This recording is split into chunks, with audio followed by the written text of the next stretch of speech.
बिस्मिल्लाहिर्रहमानिर्रहीम। अस्सलाम वालेकुम स्टूडेंट्स, आप सब खैरियत से होंगे। पहली तो ये बात है कि आपने कहा आपका चलें ये आपकी एक फेवर है हमारे लिए, या आपका शुक्रिया, आपने ये पसंद किया कि सर हमें पढ़ाएं। तो दूसरी बात ये थी डियर्स के मैं कुछ मसरूफ़ था, इसलिए एक तो डिले हुआ, और दूसरा ये कि मैं वो ऑनलाइन आपको नहीं ले सका साथ, क्योंकि उसके लिए फ़िक्स टाइम चाहिए होता है। तो मैं वो इन दिनों थोड़ा मसरूफ़ हूँ घर के कामों में, इसलिए फिक्स टाइम नहीं दे सकता। तो जब मुझे टाइम मिलता है तो वो फिर मैं लेक्चर रिकॉर्ड कर लेता हूँ। तो आपने इसको पढ़ना है, इसको सुनना है। तो आप ये जितने भी आपके क्वेश्चंस होंगे आप मुझे वो क्वेश्चन कर सकते हैं।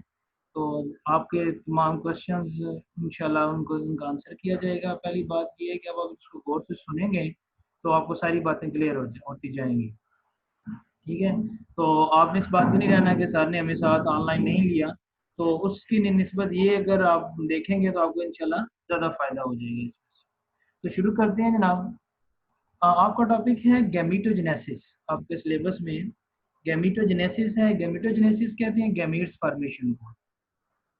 तो अब गैमीटोजेनेसिस अगर हम देखें तो दो तरह से होता है, एक स्पर्मेटोजेनेसिस है और एक oogenesis है। तो स्पर्मेटोजेनेसिस जो है उसको अगर हम देखें, स्पर्मेटोजेनेसिस का क्या मतलब होता है, the process of sperm production. आपने छोटी क्लासेस से ये पढ़ते आ रहे हैं कि स्पर्मेटोजेनेसिस क्या है, the process of sperm production, उसको आप स्पर्मेटोजेनेसिस कहते हैं।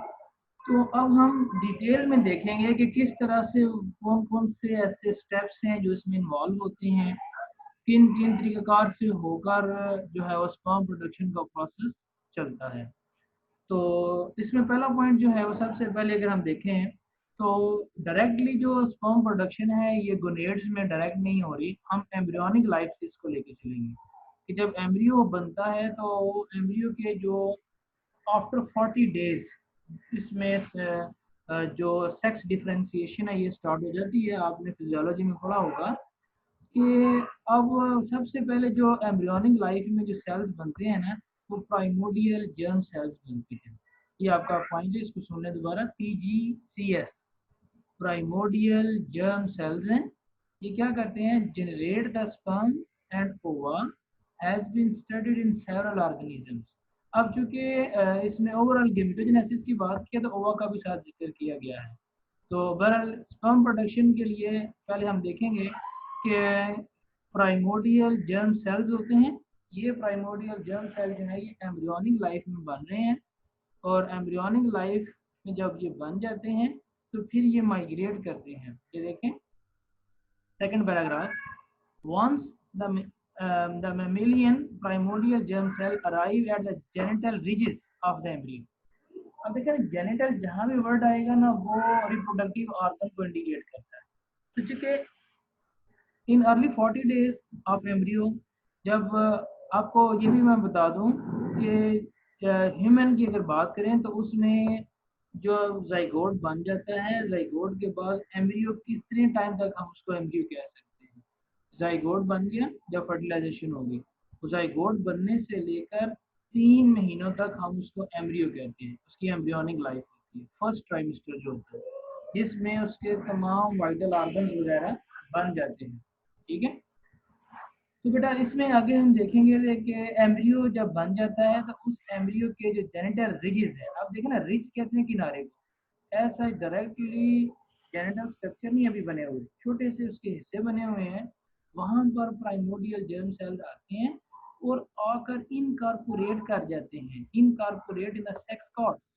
ठीक है ना, सेक्स कॉर्ड्स के अंदर वो चला गया कि जेनिटल रिजिस से होते हुए वो प्राइमोडियल जर्म सेल जो हैं ये उसके सेक्स कार्ड में चले गए। अब ये सेक्स कार्ड आगे फिर गोनेड्स में डेवलप होंगे, ये रिमेन देयर अनटिल मैच्योरिटी। ये पॉइंट जरा समझने वाला है कि देखिए सेक्स डिफरेंशिएशन एम्ब्रियोनिक लाइफ में हो जाती है। जब बच्चा पैदा होता है तो पता चल जाता है कि बेटा पैदा हुआ है या बेटी पैदा हुई है।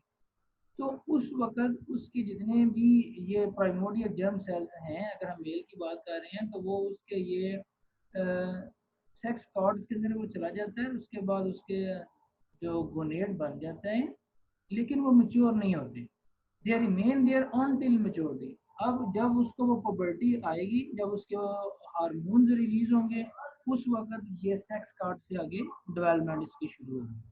ये देखिए एट मेच्योरिटी, यानी ये primordial germ cell sex cord में रहते हैं और जब तक मेच्योरिटी नहीं होती वो उधर ही रहेंगे। And sex cord form the seminiferous tubules. Sex cord जो है ये क्या बनाएंगे, seminiferous tubule of the testis. ठीक है ना, ये मैं आपको थोड़ा सा लेके चलता हूँ दूसरी बुक पे। यहाँ पे आप स्टूडेंट्स देखें इस डायग्राम में कि अगर हम जनरल टेस्टिस का स्ट्रक्चर देखें, क्योंकि ये आपके लिए देखना जरूरी है। हाँ, तो ये जनरल अगर टेस्टिस का अगर हम स्ट्रक्चर देखें तो इस टेस्टिस के अंदर ये छोटी छोटी ये जो डक्ट्स हैं, ये जो आपको नजर आ रही है, ये सेमिनेफियस ट्यूब्यूल है। ठीक है ना, ये सेमिनेफियस ट्यूब्यूल है। इन सेमिनेफियस ट्यूब्यूल्स के अंदर स्पर्म प्रोडक्शन होती है। ये टेस्टिस का स्ट्रक्चर है, तो उसमें ये सेमिनेफियस ट्यूब्यूल्स हैं। अगर हम एक सेमिनेफियस ट्यूब्यूल को अनलार्ज करके देखें तो इसमें भी हम देखेंगे दो तरह के सेल्स आएंगे, ये स्पर्मेटोजेनिक सेल्स आएंगे और सीटोलाइज सेल्स आएंगे। ठीक है, तो ये माय डियर आपके पास जो दूसरा इसमें पॉइंट है कि हाँ, अब इसमें ये देखें कि हर टेस्टिस के अंदर सेमिनेफियस ट्यूब्यूल्स होती हैं। जो आपको मैं रोक रहा हूँ जिस बात पे, जिसपे वो बार बार पूछेगा, फिर अगर आप हम पढ़ेंगे नहीं तो बाद में प्रॉब्लम होगी। ये अगर आप देखें इसमें, इसको जरा हाईलाइट कर दूं, यहाँ से देखें क्या होता है। अच्छा, अब जब सेमिनेफियस ट्यूब्यूल्स आ गई हैं तो सेमिनेफियस ट्यूब्यूल्स के अंदर दो तरह के सेल्स होते हैं। ये मैं आपको बता इसलिए रहा हूँ कि आपको बाद में ये आपके सिलेबस में उसने बार बार बातें डिस्कस करनी है। तो सेमिनेफियस ट्यूब्यूल के अंदर दो तरह के सेल्स, स्पर्मेटोजेनिक सेल जो कि स्पर्म प्रोडक्शन करेंगे, और सस्टेंटिकुलर सेल। सस्टेंटिकुलर सेल्स कहते हैं स्पोर्टिंग सेल्स, ये सेटोलाइज सेल्स बनाएंगे। ठीक है ना, तो दो तरह के सेल्स आ गए, स्पर्मेटोजेनिक सेल, सस्टेंटिकुलर सेल। और इन सेल्स के दरमियान इंटरस्टिशियल सेल्स, ये आपने, मैं आपको दोबारा बाद में वापस लेके आऊंगा इस पेज पे। तीन तरह के टेस्टिस के अंदर सेमिनेफियस ट्यूब्यूल्स हैं। सेमिनेफियस ट्यूब्यूल्स के अंदर तीन तरह के सेल्स हैं। ठीक है, एक का नाम है स्पर्मेटोजेनिक सेल, दूसरे का नाम है सस्टेंटिकुलर सेल्स जिनको आप सीटोलाइज सेल्स भी कहते हैं, और तीसरे नंबर पे जो सेल्स हैं उनको हम इंटरस्टिशियल सेल्स कहते हैं। अब हम वापस चलते हैं, उस वहां भी वो यही बात कर रहे हैं। ये देखें कि अब जो सेमिनेफियस ट्यूब्यूल्स हैं, इसकी जो आउटर लेयर है epithelium of the seminiferous tubule differentiate into the Sertoli's cells. ये सीटोलाइज सेल्स जो है ना, सीटोलाइज सेल्स ये आपके हैं सस्टेंटिकुलर सेल्स, जो कि स्पर्म को नरिश करते हैं, उनको प्रोटेक्ट करते हैं। ठीक हो गया, अच्छा जी। अब आगे चलते हैं। तो जब उसको पबर्टी स्टार्ट होती है, ठीक है ना, initiation of spermatogenesis during puberty is probably regulated by the synthesis of BMP8B protein. BMP stands for bone morphogenic protein growth factor. क्या होता है, जैसे puberty स्टार्ट होगी तो इस प्रोटीन की अप रेगुलेशन हो जाएगी। BMP bone morphogenic protein, bone morphogenic protein 8B, ये ग्रोथ फैक्टर होता है। ये जब स्टार्ट होगा, इसकी प्रोपर्टी पे इसकी रेगुलेशन ज़्यादा होगी तो क्या होगा, the spermatogenic germ cell start synthesis of spermatogenic. दोबारा सुने, जब प्रोपर्टी पे BMP8B स्टार्ट हो जाएगी प्रोडक्शन, तो स्पर्मेटोजेनिक सेल जो है, मैंने आपको बताया ना उधर जाकर आपके टेस्टिस में क्या चीजें हैं, एक तो सीटोलाइज सेल्स हैं और दूसरे नंबर पे स्पर्मेटोजेनिक सेल्स हैं। तो स्पर्मेटोजेनिक सेल्स को पुबर्टी पे स्टिमुलेट कौन करता है, BMP8B। अब ये सवाल है कि BMP8B को कौन कंट्रोल कर रहा है। ठीक है ना, ये इंशाल्लाह भी हम उससे बात करते हैं। When BMP8B protein reach the critical level, जब उसकी एक लेवल मिकदार बन जाती है, then germ cell differentiate and differentiation process produce a high level of BMP, और ये BMP जो है वो अगर स्पर्मेटोजेनेसिस को स्टार्ट करवाएगी, स्पर्मेटोगोनिया पहले जो बनता है वो बनाएगी। कहता हमने एक एक्सपेरिमेंट किया है, हमने एक्सपेरिमेंट में देखा है कि माइस को, अगर हम माइस में से ये BMP8B निकाल दें प्रोटीन, तो उसमें से स्पर्मेटोजेनेसिस का प्रोसेस प्यूबर्टी पर नहीं हो। सही हो गया, बात समझ आ गई आपको? तो पता चला आपको कि जब एक तो एम्ब्रियोनिक लाइफ से होता हुआ प्राइमोर्डियल जर्म सेल जो हैं ये सेक्स कार्ड में जाएंगे, सेक्स कार्ड से सेमिनेफिस ट्यूब्यूल्स बनेंगे यानी टेस्टिस गोनेड्स बनेंगे, और उसके बाद जो है वो सेमिनेफिस ट्यूब्यूल्स के अंदर सीटोलाइज सेल्स हैं जो कि उसको नरिश करेंगे स्पर्म को। लेकिन स्पर्म की प्रोडक्शन के लिए स्पर्मेटोजेनिक सेल्स है, स्पर्मेटोजेनिक सेल्स। ये जो स्पर्मेटोजेनिक सेल्स हैं इनको गवर्न कौन करता है, इनको कौन मॉनिटर करवाता है कि आपने स्पर्म प्रोडक्शन करवानी है? इनको गवर्न करवा रहा है जनाब BMP8B प्रोटीन। ठीक हो गया, BMP8B protein bone morphogenic protein. ठीक है जी। तो अब हम देखेंगे कि BMP8B को कौन कंट्रोल करता है। तो जब उसकी प्यूबर्टी स्टार्ट हो जाती है तो हार्मोनल सिक्रीशन शुरू हो जाती है। मैं वापस आपको इस पे लेके आया हूँ, ये चूंकि इसने ये फिजियोलॉजी बताई हुई है। ये देखें, ये अब क्या हुआ है कि ये जब प्यूबर्टी स्टार्ट हो गई है तो गोनाडोट्रोपिन हार्मोन रिलीज हुआ है, GnRH, gonadotropin releasing hormone pituitary gland.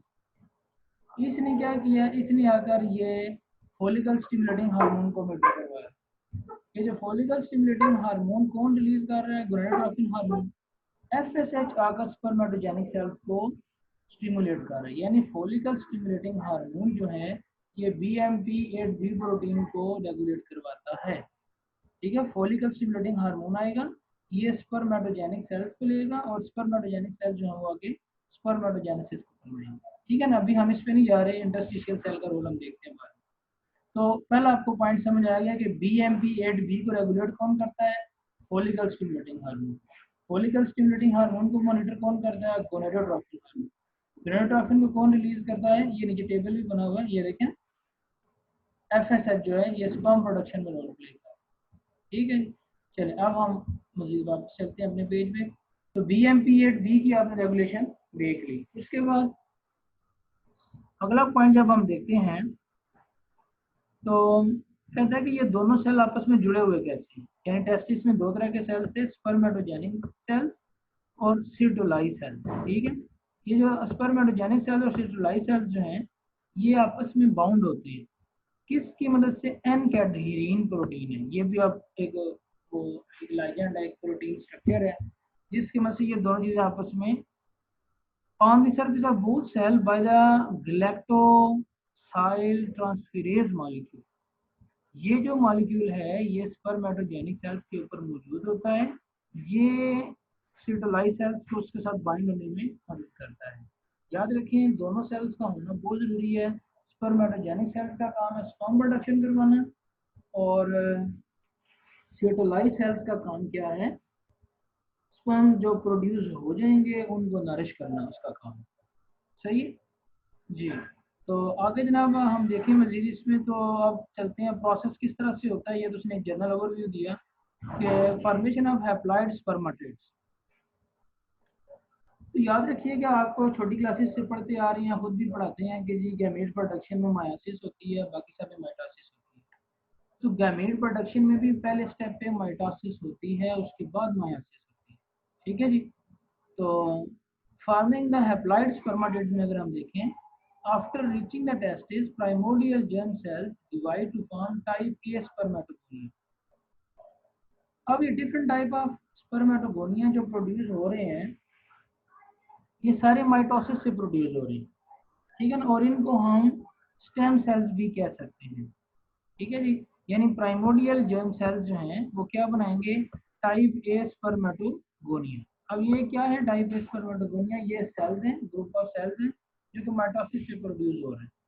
ठीक है ना, तो इनको हम स्टेम सेल्स भी कह सकते हैं। लेकिन ये कहते हैं ये प्राइमोर्डियल जर्म सेल्स थोड़े से छोटे होते हैं, और इनमें अगर हम देखें इनका फिजिकल स्ट्रक्चर, तो ये इनमें ओवाइड न्यूक्लियस होता है, गोल जो है वो इसमें न्यूक्लियस होगा जिसमें क्रोमोसोम्स वगैरह शामिल है। अब टाइप ए जो स्पर्मेटोगोनिया है ये बिल्कुल आउटर लेयर के करीब है, found outer basement layer of the sex cord and they are the stem cell. आपने छोटी क्लासेस में पढ़ा था स्टेम सेल्स क्या होती हैं, अनडिफरेंशिएटेड सेल्स होती हैं जिनसे आगे कोई भी सेल बन सकता है। इसीलिए जो स्पर्मेटोगोनिया जो है जब बन जाता है तो इसके पास क्या होता है, ऑप्शन होती हैं, इससे मजीद आगे स्पर्मेटोगोनिया बनते रहते हैं और ये अनडिफरेंशिएटेड रहता है।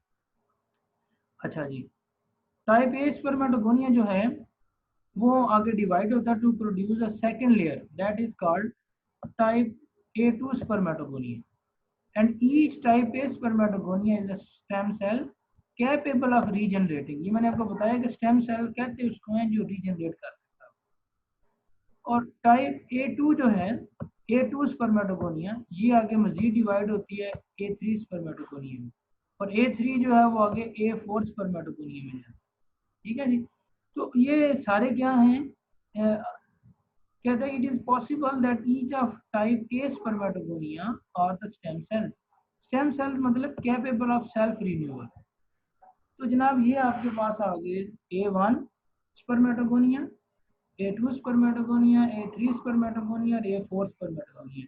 ये चारों जो A4 तक जा रहे हैं स्पर्मेटोगोनिया ये क्या है, ये स्टेम सेल्स है। जो स्टेम सेल्स होते हैं ये सेल्फ रिन्यूअल कर सकते हैं, इसलिए इनको स्टेम सेल्स रीजनरेशन कर सकते हैं। ठीक हो गया जी, प्राइमोर्डियल जर्म सेल जो। अब ये कहाँ पर हैं, इनकी अगर हम लोकेशन देखना चाहें तो ये वो हमें दिखा रहा है कि अगर आप गौर करें ये बेसमेंट लेयर है, ये देखें ना, ये टेस्टिस का स्ट्रक्चर है, ये सेमिनेफ्रिस ट्यूब्यूल है, सेमिनेफ्रिस ट्यूब्यूल का ये पार्ट उसने काटा यहाँ से। अब ये आउटर रीजन है, ये बेसमेंट है, ये बेसमेंट लेयर है।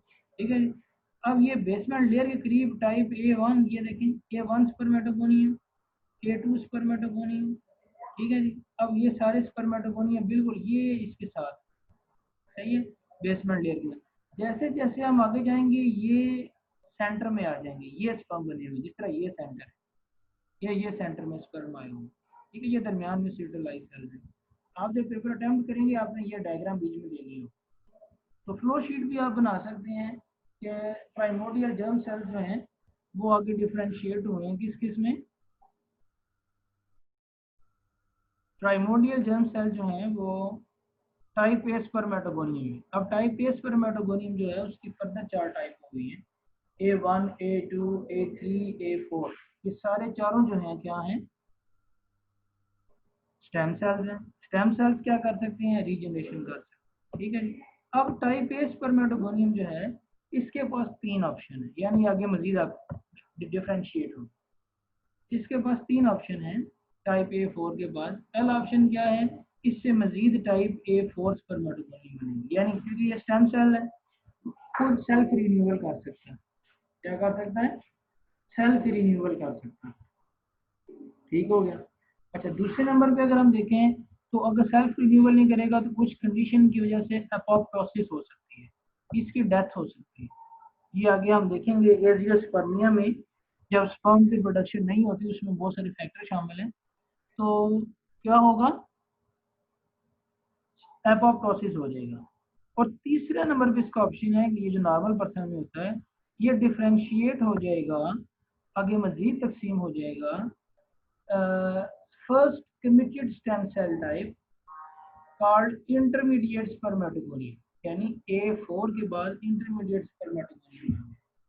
अच्छा, अब A4 जो है इंटरमीडिएट स्पर्मेटोगोनियम ये क्या करेगा, ये डिवाइड करेगा माइटोटिकली, यहाँ भी माइटोसिस हो रही है। ये जो मैं पॉइंट हाईलाइट कर रहा हूँ ये आपका हाईलाइट करना जरूरी है। ठीक है, ये माइटोटिकली डिवाइड करेगा तो इससे बन जाएगा टाइप बी स्पर्मेटोगोनिया। अब टाइप बी स्पर्मेटोगोनिया जो है यहाँ भी माइटोसिस से ये प्रोड्यूस, दोबारा सुन लें, आसान प्रोसेस है बिल्कुल। टाइप ए स्पर्मेटोगोनिया हो गया primordial germ cell, A2, A3, A4 spermatogonium. A4 spermatogonium के पास आगे 3 चॉइसेस हैं, वो सेल्फ रिन्यूअल कर सकता है, उसकी डेथ हो सकती है, या उससे इंटरमीडिएट स्पर्मेटोगोनियम। इंटरमीडिएट स्पर्मेटोगोनियम जो है वो आगे माइटोटिकली मजीद डिवाइड करेगा तो टाइप बी स्पर्मेटोगोनियम बनेगा। ये जो टाइप बी स्पर्मेटोगोनिया है इसके पास आगे क्या करेगा, ये आगे डिवाइड होगा मजीद। The cells are the precursor of spermatocyte, ये जो पॉइंट मैंने हाईलाइट किया है। टाइप बी स्पर्मेटोगोनिया से स्पर्मेटोसाइट्स बनना शुरू हो जाएंगे, ठीक है ना। प्रीकर्सर कहते हैं initial cells. They divide once to generate the primary spermatocyte and enter to the meiosis. ये आपका ना कभी आप कमीशन का इम्तहान देंगे तो वहाँ भी एमसीक्यूज आ सकता है। ये बताएं कि फर्स्ट मायोसिस कहाँ पे हुई थी। तो फर्स्ट मायोसिस हुई है आपके प्राइमरी स्पर्मेटोसाइट के अंदर, ठीक है जी। तो यहाँ पे हम पहुँच आए हैं प्राइमरी स्पर्मेटोसाइट के ऊपर। जब प्राइमरी स्पर्मेटोसाइट्स बन गए हैं तो ये इनसे आगे क्या होगा, अब सेकेंडरी स्पर्मेटोसाइट्स बनेंगे।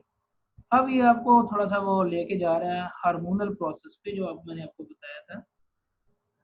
अब प्राइमरी स्पर्मेटोसाइट्स बन गए, इनसे आगे स्पर्म बनेंगे। कहते थे ट्रांजिशन बिटवीन, ये बहुत अहम पॉइंट है, स्पर्मेटोगोनिया टू स्पर्मेटोसाइट्स, उनको कंट्रोल कर कौन कम करता है, ये बहुत अहम पॉइंट है। क्योंकि स्पर्मेटोगोनिया क्या था, सारे हैप्लॉइड बन रहे थे, सॉरी स्पर्मेटोगोनिया से क्या था, माइटोसिस हो रही है, सेम के सेम सेल बनते जा रहे हैं। लेकिन स्पर्मेटोसाइट में क्या हुआ है, मायोसिस हो गया, नंबर ऑफ क्रोमोसोम हाफ हो जाएगी। तो कहते हैं इसकी ट्रांजिशन किसने कराई है, glial cell line derived neurotrophic factor. Glial cell line derived neurotrophic factor will determine the whether the dividing spermatogonia remains spermatogonia or enter into spermatocyte। यानी जो glial cell line derived neurotrophic factor है वो बताएगा जी कि इन cell से मजीद आगे बनेंगे, sales बनेंगे या स्पर्मेटोसाइट्स बनेंगे या स्पर्मेटोगोनिया बनेंगे। कैसे पता चलेगा, कहता है कि अगर लो लेवल होगा, low level of glial cell line derived neurotrophic factor differentiate into spermatogonia, favor differentiation, while the high level renewal, अगर इसका लेवल हाई रहेगा यानी GDNF का लेवल अगर हाई रहेगा तो क्या होगा, सेल्फ रिन्यूअल होती जाएगी, यानी स्पर्मेटोगोनिया ही बनता रहेगा। अगर इसका लेवल कम होगा तो इससे क्या होगा, प्राइमरी स्पर्मेटोसाइट बनना शुरू हो जाएंगे। तो ट्रांजिशन करवाने के लिए इस फैक्टर का होना जरूरी है और इसका लो लेवल जो है वो डिफरेंशिएशन को फेवर करेगा। अच्छा जी, अब अगला पॉइंट कि इसको कौन मॉनिटर करता है, जीएनएफ को, is up regulated by the FSH follicle stimulating hormone. ठीक है ना, जब प्रोबर्टी पे आ गया, इसकी रेगुलेशन को मेंटेन कौन करेगा, फॉलिकल स्टिमुलेटिंग हार्मोन। तो जो फॉलिकल स्टिमुलेटिंग हार्मोन है ये इस फैक्टर की रेगुलेशन को कंट्रोल करेगा। अब कहता क्या है, कहता है कि ये जो फैक्टर है also serve as a link between acetyl cells and endocrine system which provides the mechanism for FSH to instruct the testis to produce more sperm। ठीक है ना, FSH का काम क्या है, स्पर्म प्रोडक्शन करना। तो यानी डिफरेंशिएशन के लेवल को अब वो हार्मोनल हिसाब से लेके आ गया बीच में कि हार्मोनल लेवल पे वो इसके पास आ। ठीक है जी, आगे चलें। यहाँ तक बात क्लियर है कि स्पर्मेटोगोनिया से प्राइमरी स्पर्मेटोसाइट को बनाने के लिए ये gonadotropin, glial cell line derived neurotrophic factor है। ये फैक्टर क्या करते हैं, ये अगर इनका लेवल ज्यादा हो जाएगा तो डिफरेंशिएशन का प्रोसेस रुक जाएगा, इनका लेवल कम हो जाएगा तो डिफरेंशिएशन का प्रोसेस चलता रहेगा। और इनको मॉनिटर कौन करता है, follicle stimulating hormone. Follicle stimulating hormone जो है, फॉलिकल स्टिमुलेटिंग हार्मोन जो है वो क्या करेगा, इस फैक्टर की कंसंट्रेशन को कंट्रोल करेगा। ठीक हो गया जी। तो आपका क्वेश्चन स्टूडेंट आ सकता है कि बताएं जी फर्स्ट मायोसिस कहाँ पे हुई है, तो प्राइमरी स्पर्मेटोसाइट। आगे चलें। अब कहते हैं जनाब, हाँ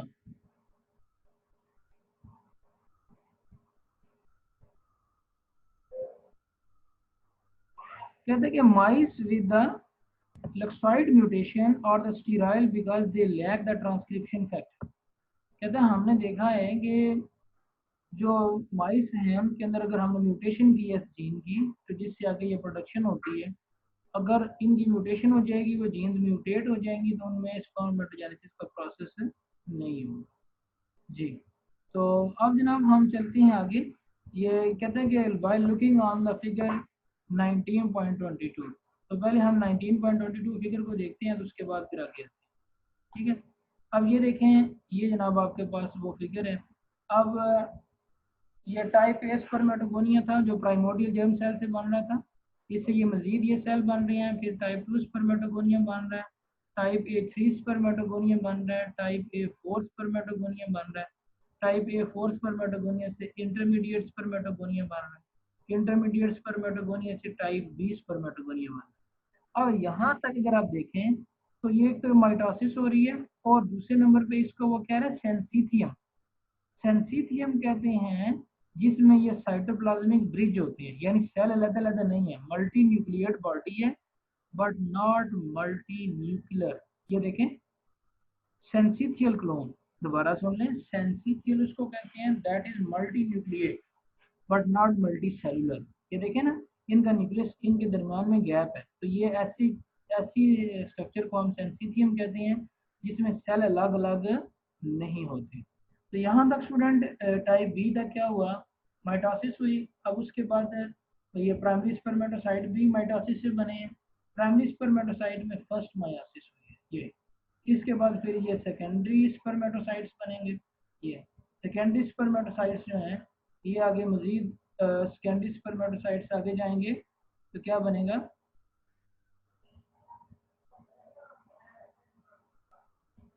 स्पर्मेटिड्स बनेंगे। अब ये हैप्लॉइड्स हैं। अभी ये स्पर्मेटिड्स जो हैं ये मजीद आगे मेच्योर होंगे, तो फिर जनाब स्पर्मेटोजेनेसिस का प्रोसेस ठीक हो गया।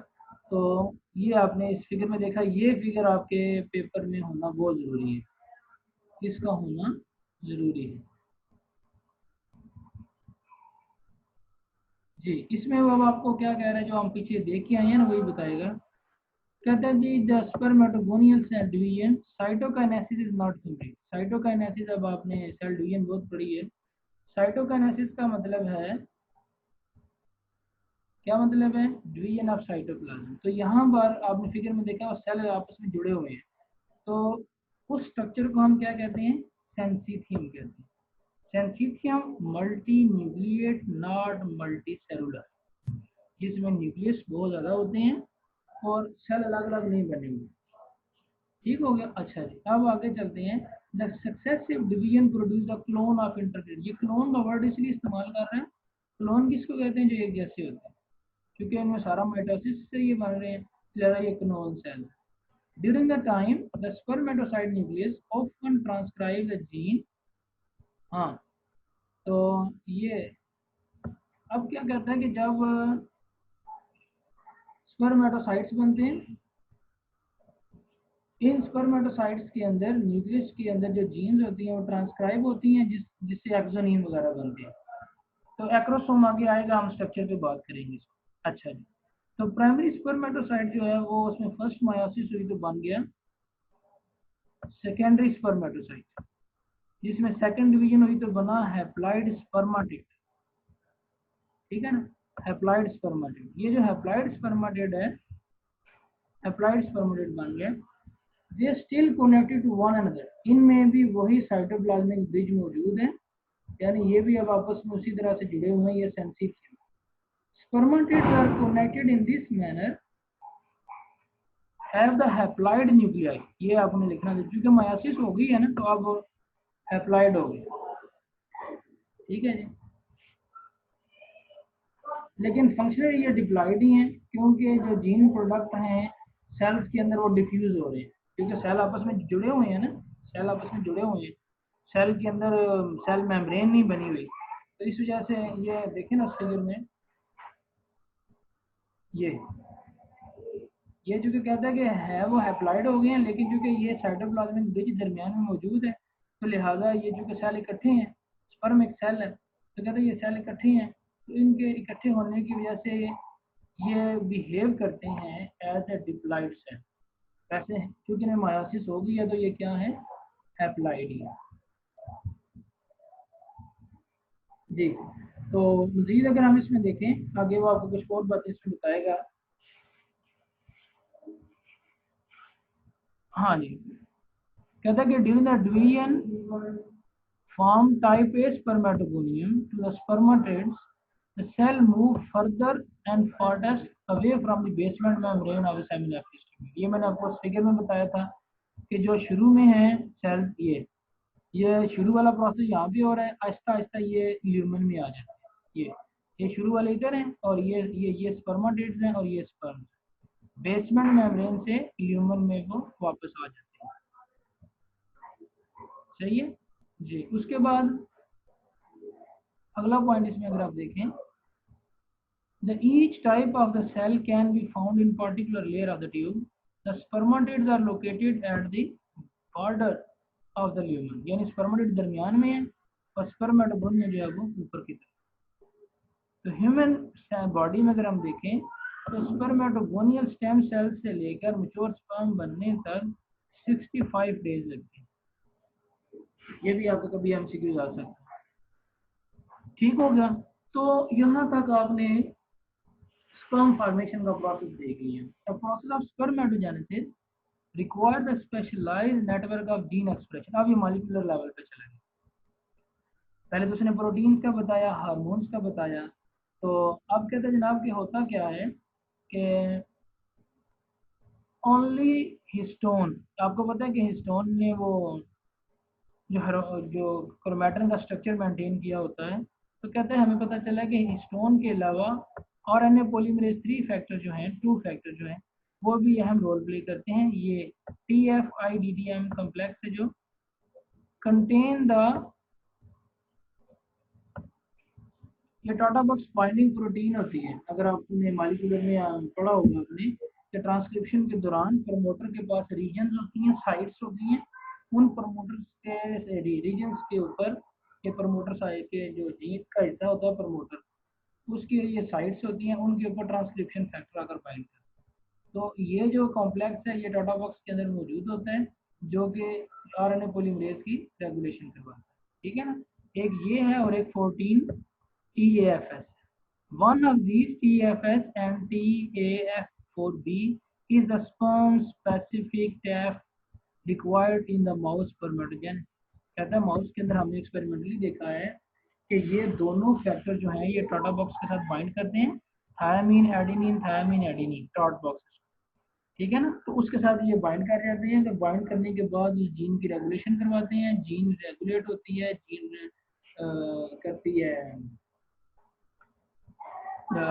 जीन से आगे प्रोटीन बनती हैं, तो उसके बाद फिर आगे शुरू होता है। Without this factor spermatogonial stem cells fail to make the ये glial cell line derived neurofactor. अगर ये फैक्टर नहीं होंगे, यानी ये TAF वाला जो फैक्टर है ये नहीं होगा तो ये प्रोटीन नहीं आएगी। GDNF, ये GDNF अगर नहीं होगा तो क्या नहीं होगा, पीछे आप पढ़ के आएंगे। जब तक GDNF नहीं आएगा तब तक जो स्पर्मेटोगोनिया है उससे स्पर्मेटोसाइट्स नहीं बनेंगे। यही पढ़ा था हमने, स्पर्मेटोगोनिया से लेकर स्पर्मेटोसाइट्स नहीं बनेंगे जी। और तो दूसरा उसने ट्रांसक्रिप्शन फैक्टर ऊपर भी मैंने बताया, लेक्सॉइड ट्रांसक्रिप्शन फैक्टर बताया कि अगर ये भी नहीं होगा तो स्पर्मेटोजेनेसिस फेल हो जाएगा। तो ये उसने आपको मॉलिक्यूलर मैकेनिज्म भी बता दिया और ऊपर उसने आपको प्रोटीन फैक्टर भी बता दिए कि कौन कौन से प्रोटीन फैक्टर हैं, कौन कौन से मॉलिक्यूलर मैकेनिज्म्स हैं। ठीक है ना, तो देखिए अब आप MSc के स्टूडेंट, आपको समझ होनी चाहिए कि जितने भी हार्मोन्स हैं, जितने भी ये प्रोटीन्स हैं, इनको रेगुलेट करने के लिए पीछे जीन्स होती है। जब तक जीन्स ट्रांसक्राइब नहीं होंगी, जीन से आगे प्रोटीन्स नहीं बनेंगी, आगे स्ट्रक्चर नहीं बनेंगे। ठीक है जी, यहाँ तक आपका ये प्रोसेस कंप्लीट होता है स्पर्मेटोजेनेसिस वाला। आगे है स्पर्मियोजेनेसिस। ठीक है, यहाँ तक तो था कि स्पर्म बनता कैसे है। आगे है स्पर्मियोजेनेसिस। स्पर्मियोजेनेसिस कहते हैं कि स्पर्म मैच्योर कैसे होता है। ठीक है, स्पर्मियोजेनेसिस का मतलब ये है कि स्पर्म मैच्योर कैसे हो रहा है। स्पर्म मैच्योर कैसे हो रहा है, द स्पर्मियोजेनेसिस, उसको हम एक दफ़ा जरा सम अप कर लेते हैं। वैसे ये फिगर हमारे सामने ही है कि स्पर्मेटोजेनेसिस के दौरान क्या होता है कि प्राइमोर्डियल जर्म सेल्स आते हैं, वापस चलते हैं। हाँ जी, ये जो प्राइमोर्डियल जर्म सेल्स होते हैं ये जेनिटल रिजिस में होते हैं, वहाँ से ये सेक्स कॉर्ड में आते हैं, सेक्स कॉर्ड से होकर सेमिनेफ्रियस ट्यूब्यूल में, सेमिनेफ्रियस ट्यूब्यूल में दो तरह के सेल्स हैं, एक सीटोलाइज सेल्स हैं, दूसरे स्पर्मेटोजेनिक सेल्स हैं। इन सेल्स को स्पर्मेटोजेनिक सेल्स के अंदर BMP8B प्रोटीन है, बोन मॉर्फोजेनिक प्रोटीन हैं, ये ज़रूरी होती हैं डिफ्रेंशिएशन के लिए, ठीक है। और जनाब हमने देखा था कि स्पर्मेटोजेनिक सेल्स जो होते हैं और सीटोलाइज सेल्स आपस में जुड़े हुए होते हैं, ठीक है। इन एनकैडहेरिन प्रोटीन और ये गैलेक्टोसाइल ट्रांसफेरेज मॉलिक्यूल आपस में जोड़ते हैं। और फिर उसके बाद हमने इनका प्रोसेस देखा कि हैप्लॉइड स्पर्मेटिड कैसे बनते हैं। हैप्लॉइड स्पर्मेटिड बनने के लिए प्राइमोर्डियल जर्म सेल्स होते हैं, उनसे टाइप ए स्पर्मेटोगोनिया बनता है, उससे टाइप A2 बनता है, फिर A3 बनता है, फिर A4 स्पर्मेटोगोनिया बनता है। A4 स्पर्मेटोगोनिया के पास 3 ऑप्शन है। उसके बाद फिर आपके पास बन जाता है इंटरमीडिएट स्पर्मेटोगोनिया, फिर type B spermatogonia, type B spermatogonia के बाद प्राइमरी स्पर्मेटोसाइट। प्राइमरी स्पर्मेटोसाइट जो होता है इसमें फर्स्ट मायासिस होती है, फिर उसके बाद ये फैक्टर आ जाता है glial cell line derived neurotrophic factor. अगर ये नहीं होगा तो डिफरेंशिएशन नहीं आएगी, स्पर्मेटोगोनिया से स्पर्मेटोसाइट्स नहीं बनेंगे। इसकी लो लेवल फेवर करती है, वैसे तो आमतौर पर होता है कि हाई लेवल, लेकिन इसका लो लेवल फेवर करता है, ठीक है। इसको गवर्न कौन करता है, हार्मोनल सिक्रीशन है, फॉलिकल स्टिमुलेटिंग हार्मोन। फिर ये भी हमने देखा था कि बेसमेंट मेम्ब्रेन ये वाली है और ये ल्यूमन है, तो यहाँ तक ये क्रॉस सेक्शन आपने इसका देखा है, ठीक है। और ट्रांसक्रिप्शन फैक्टर पे हमने बात की है। यहाँ तक आप देखें ये सेल्स जो हैं स्पर्मेटिड ये सेंसिटिव नहीं है, आपस में जुड़े हुए हैं, ये हैप्लॉइड हैं, लेकिन चूंकि इनकी सेल मेम्ब्रेन आपस में जुड़ी हुई है, सेल एक ही है, तो इनमें न्यूक्लियस एक ही है। तो नतीजा क्या निकलता है कि हर सेल का न्यूक्लियस दूसरे के साथ इंटरेक्ट कर जाता है, तो वो सेल डिप्लॉइड बिहेव करना शुरू हो जाता है। आगे जनाब देखें तो आ गया स्पर्मियोजेनेसिस। ये जो स्पर्मियोजेनेसिस है ना, ये सरगोदा यूनिवर्सिटी में काफ़ी दफ़ा इस नाम से भी क्वेश्चन आया है। स्पर्मियोजेनेसिस का दूसरा नाम स्पर्मेटेलियोसिस है, इसका मतलब है डिफरेंशिएशन ऑफ द स्पर्म्स है, ठीक है ना। तो कहता है कि मैमिलियन हैप्लॉइड स्पर्मेटिड जो बनी है, ये जो स्पर्मेटिड बने वो है तो हैप्लॉइड है, लेकिन उनकी शक्ल कैसी है, राउंड है, उनके साथ कोई फ्लैजेला नहीं है। तो आपको पता है कि जब तक फ्लैजेला नहीं होगा तब तक वो स्पर्म जो है वो नॉन मोटाइल होंगे, और स्पर्म अगर नॉन मोटाइल है तो वो फिर स्पर्म जो है वो मूव नहीं करेंगे, जब मूव नहीं करेंगे तो वो जो प्रोडक्टिव स्पर्म नहीं हो सकते, ठीक है। Next step in the sperm is the spermiogenesis और द स्पर्मेटेलियोसिस, जिसमें क्या होता है डिफरेंशिएशन ऑफ स्पर्म। ये देखें ना, कहते हैं कि for the fertilization to occur, कि फर्टिलाइजेशन के लिए स्पर्म्स के अंदर बहुत सारी और चेंजिंग होना जरूरी है, ठीक है जी। तो इसके लिए स्पर्म को पहले प्रिपेयर किया जाता है, वो process the process of the mammalian differentiation is shown in the figure 7.2, ये पिछले चैप्टर में दिया हुआ है 7.2 में। इसमें वो आपको स्पर्म का स्ट्रक्चर बताएगा, क्या क्या चेंजिंग आती हैं इसमें। The first step is the construction of acrosome vesicle from Golgi apparatus. आपने सेल बायोलॉजी सारी पढ़ी है कि स्पर्म एक सेल है, इस सेल के अंदर सेल के ऑर्गेनेलिज मौजूद है। जब ऑर्गेनेलिज मौजूद हैं तो इसके अंदर ये गोल्गी बॉडीज हैं, इन गोल्गी ऑपरेटर से क्या बना रहा है, एक्रोसोम, ठीक है ना। एक्रोसोम क्या बनाता है, स्पर्म का कैप बनाता है। तो ये जो एक्रोसोम जो स्पर्म का कैप बनाता है, ये स्पर्म को एग के साथ बाइंड करने में मदद करता है। This acrosome form the cap that covers the sperm nucleus.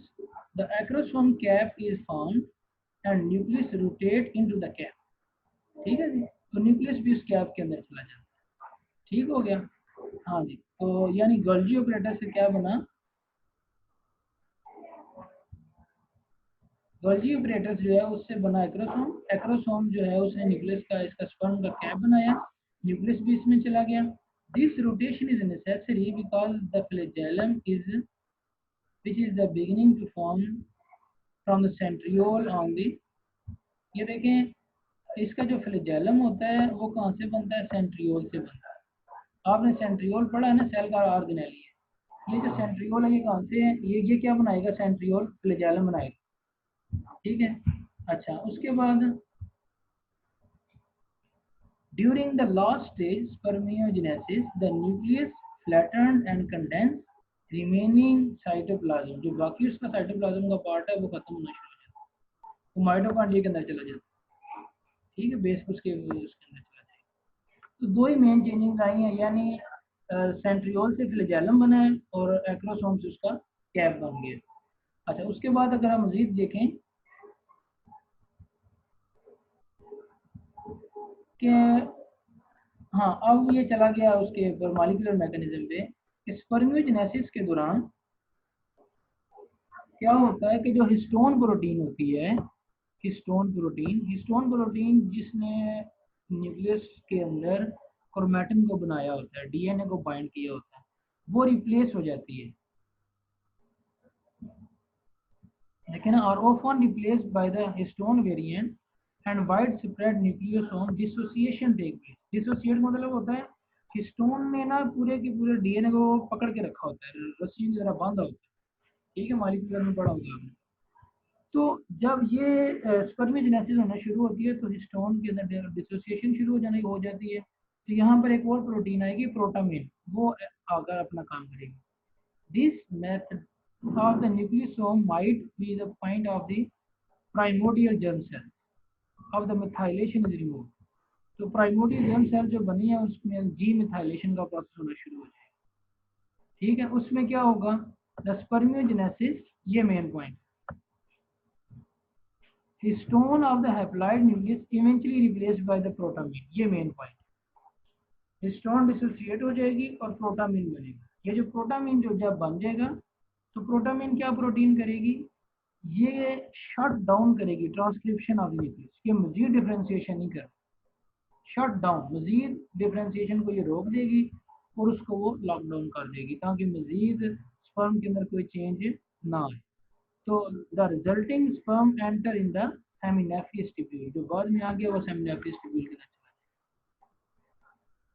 समझ आ गई बात, यानी हिस्टोन जो था वो नर्वस स्ट्रक्चर में था जिसमें ये डिफ्रेंशिएशन वगैरह होती रही है, तो ये फिर क्या होगा, हिस्टोन की जगह पर प्रोटामिन आ जाएगा, ये प्रोटामिन ट्रांसक्रिप्शन को रोक देगा ताकि ये जो ऊपर जो फैक्टर प्रोटीन के जो आए हैं जो करवाते रहे हैं उसमें चेंजेस करवाते रहे हैं वो ना करें, ठीक है जी।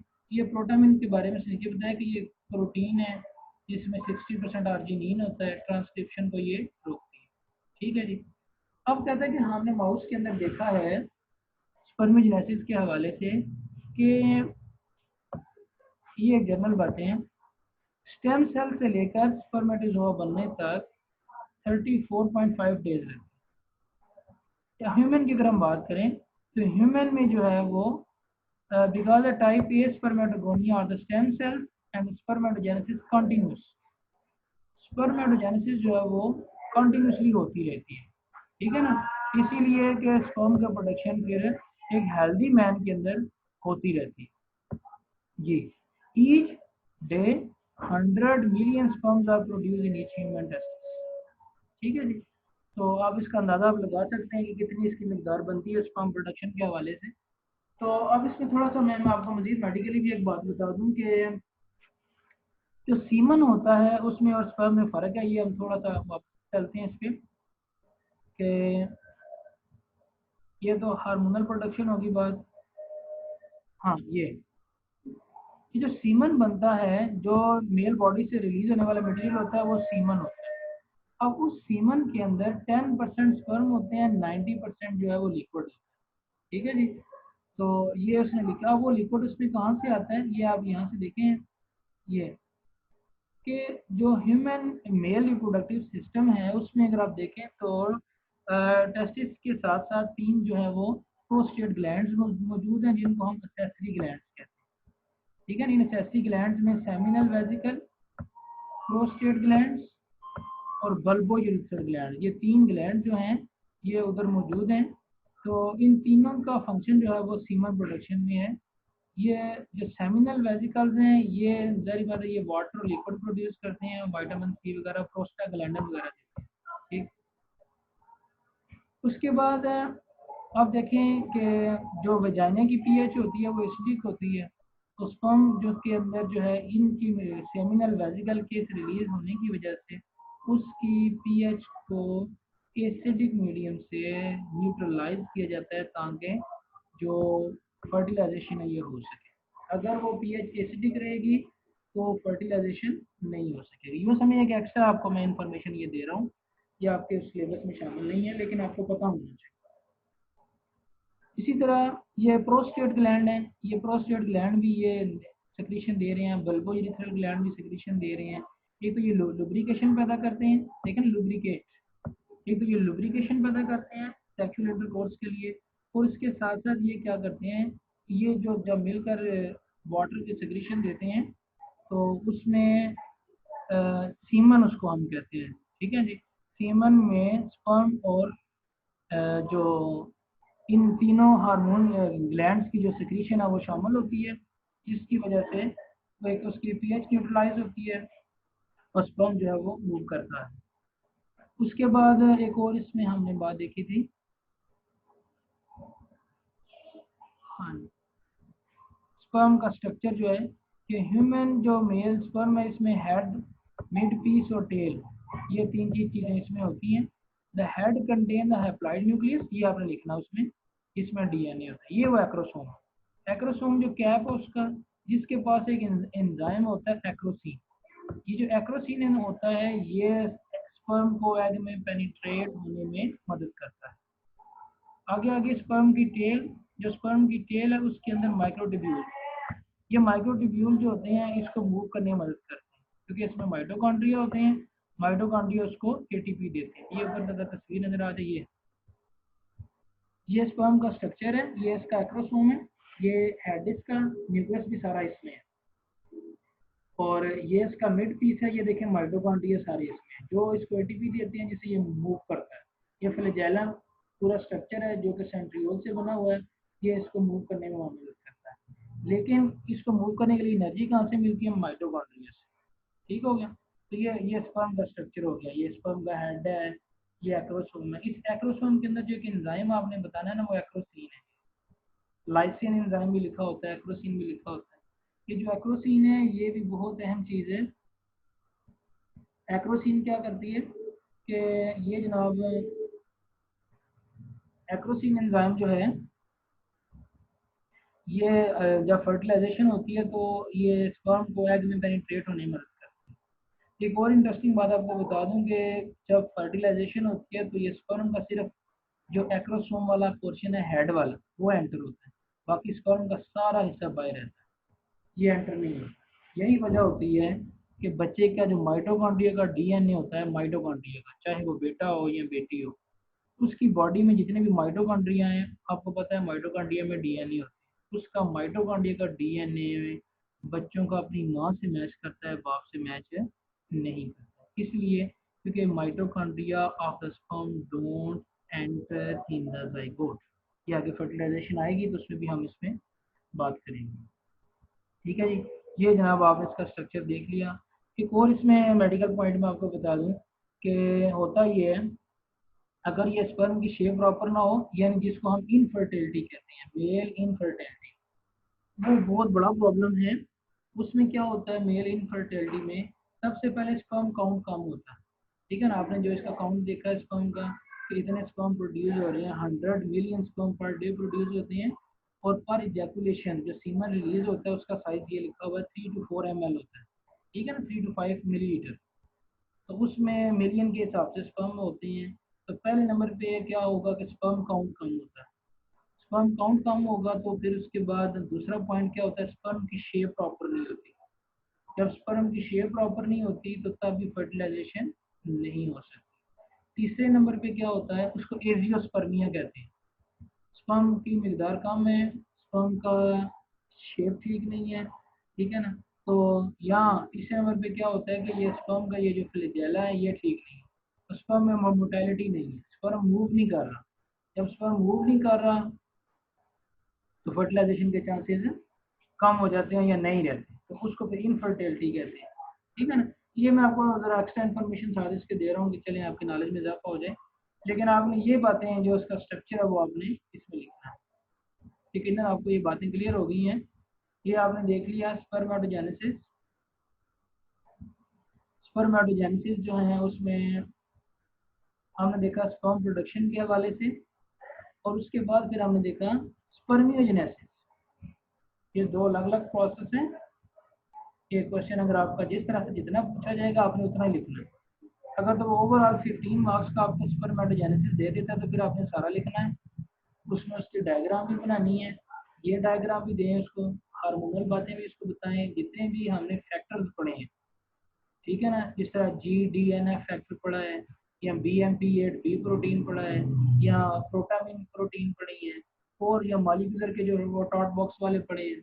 जितने भी स्टूडेंट्स हमने फैक्टर पढ़े हैं वो आपने बीच में हाईलाइट करने हैं। ठीक है, प्रॉपर डायग्राम के साथ इस क्वेश्चन को अटेम्प्ट करें। ये बहुत आसान क्वेश्चन है और अक्सर ये क्वेश्चन आपका पेपर में आता भी है। ठीक है ना, स्पर्मेटोजेनेसिस के बाद। तो उसके बाद स्पर्मियोजेनेसिस। स्पर्मियोजेनेसिस में क्या होता था, स्पर्म मैच्योर होता है। ठीक है, एक पॉइंट यहाँ पर नहीं लिखा हुआ, वो आपने खुद देखना है। उसको कहते हैं कैपेसिटेशन। स्पर्म मजीद मैच्योर होता है inside the female body. Capacitation आपने चेक करना है, कैपेसिटेशन किसको कहते हैं। कैपेसिटेशन का मतलब होता है स्पर्म का मैच्योर होना इनसाइड द फीमेल बॉडी, जिससे जब वो स्पर्म फीमेल बॉडी में एंटर हो जाते हैं तो वो उनकी बॉडी फीमेल बॉडी में जाकर ये लॉग हो जाते हैं, अटैच हो जाते हैं। तो उसके बाद जब फीमेल में से ओवर रिलीज होता है तो फिर उनकी फर्टिलाइजेशन हो जाती है। तो उस वक्त फिर जब स्पर्म मैच्योर होता है, जो फुली शेप्ड होता है, जिसकी प्रॉपर शेप बनी होती है, उसकी फिर फर्टिलाइजेशन हो जाती है। ठीक है जी। तो स्टूडेंट इसमें हमने पूरा प्रोसेस ये डिस्कस कर लिया हुआ है, स्पर्मेटोजेनेसिस और oogenesis का जो प्रोसेस है। स्पर्मेटोजेनेसिस में स्पर्म प्रोडक्शन हमने देखा। स्पर्मेटोजेनेसिस में ये स्टेप आपके सामने आ गए। A1 A2 spermatogonia, A3 A4 intermediate, A type B spermatogonia. ये तीनों चारों क्या हैं, माइटोसिस है सारी। और इस तरह के ये सेल को हम क्या कहते हैं, ये सेंसिथियम बना हुआ, सेंसिथियम। ठीक है जी, क्योंकि इसमें साइटोप्लाज्मिक ब्रिज मौजूद है तो इसमें मूवमेंट ऑफ मटेरियल हो रही है। प्राइमरी स्पर्मेटोसाइट में फर्स्ट मायोसिस हो रही है, ये आपने हाईलाइट करना है। सेकेंडरी स्पर्मेटोसाइट में सेकंड मायोसिस हो रही है। ये दो मायोसिस आपके पास आ गई। ठीक है जी। अब ये जो स्पर्म बने हैं ये भी देखें आपस में अभी मैच्योर नहीं है, तो स्पर्मियोजेनेसिस के दौरान इसमें गोल्गी अपरेटस बनता है, फ्लैजेलम बनता है, इसमें प्रोटामिन आ जाता है, जिसकी वजह से स्पर्म मैच्योर होता है। 2 मिलियन स्पर्म रिलीज होते हैं पर इजैकुलेशन, 200 मिलियन। ठीक है जी। तो अगर ये फिर स्पर्म काउंट कम होता है तो फिर इश्यूज बनते हैं। तो माय डियर, इसको आपने पढ़ना है, इसमें से कोई क्वेश्चन हुआ तो आपने मुझसे पूछना है। तो कल इंशाल्लाह हम आगे, मैं कल भी लेक्चर आपका oogenesis का भी अपलोड कर दूंगा। इसको हम ग्रेजुअली देख लेंगे। अभी ये एहसान साहब मुझे कह रहे थे, मैं इंशाल्लाह जुलाई में कोशिश करूंगा। अभी जुलाई के दिन तो 15 रह गए हैं, तो रोज़ अगर एक लेक्चर मैं आपको कर दूंगा अपलोड, तो आप इसको चेक कर लीजिए। मज़ीद इसमें ये है कि आप मुझे फिर बता दीजिएगा कि आपने सारा सिलेबस करना है। अगर आप फुल सिलेबस चाहते हैं तो फिर तो थोड़ा टाइम लगेगा, और उसमें भी ये होता है कि अगर आपने समझना है तो टाइम लगेगा। अगर आप मुझे कह दें कि बस ठीक है जी लेक्चर भेज दें, फिर लेक्चर आ जाया करेंगे, फिर आप जाने और लेक्चर। ठीक है जी।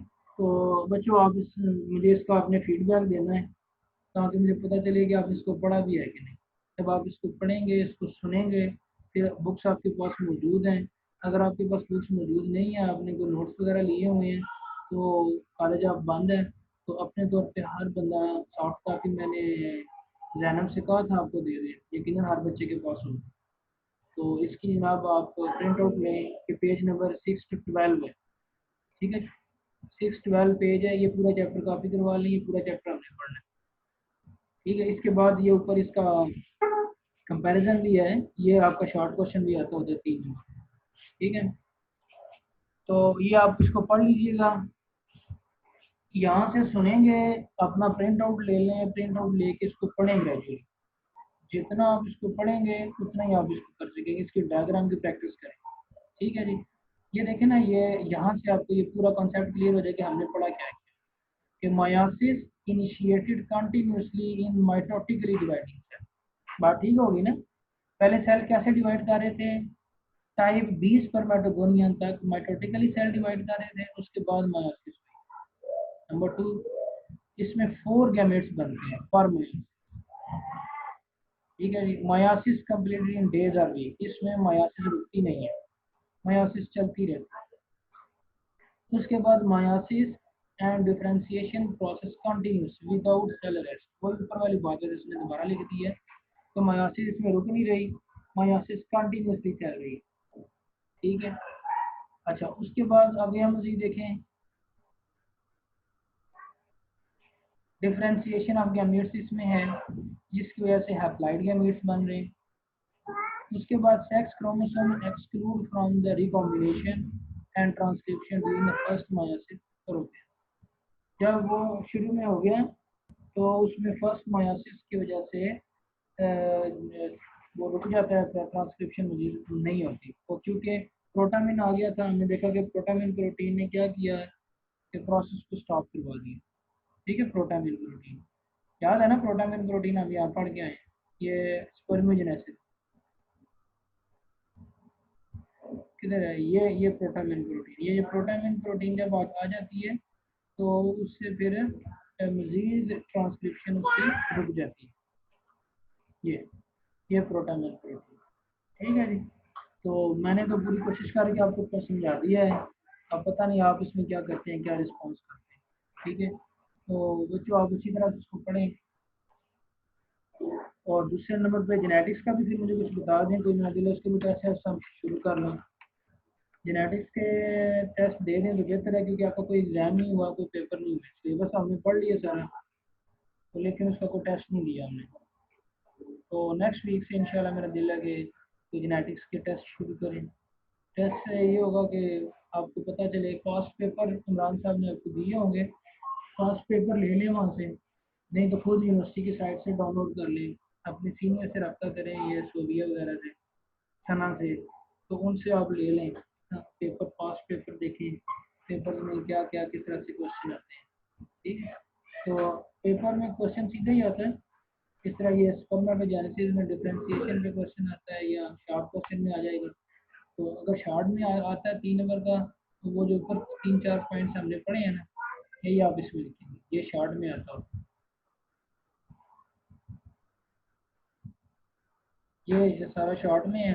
वैसे सम टाइम ये दोनों का डिफरेंस पूछ लेता है, जैसा ये टेबल बना हुआ है ना, सच ऐसे वो ये कंपैरिजन, ये सेक्सुअल डाइमॉर्फिज्म इन मैमेलियन मायोसिस, ये इसकी हेडिंग आ जाए। ठीक है जी, कि मायोसिस में भी फर्क होता है मेल में और फीमेल। फीमेल की मायोसिस रुक जाती है, वो जब फर्टिलाइजेशन होती है दोबारा शुरू होती है। इसमें वो मायोसिस का काम पहले कंप्लीट हुआ होता है, वो मजीद रुकता नहीं है। सही है। तो चलें बेटा, इसको आप पढ़ लीजिएगा, कोई क्वेश्चन हो तो आपका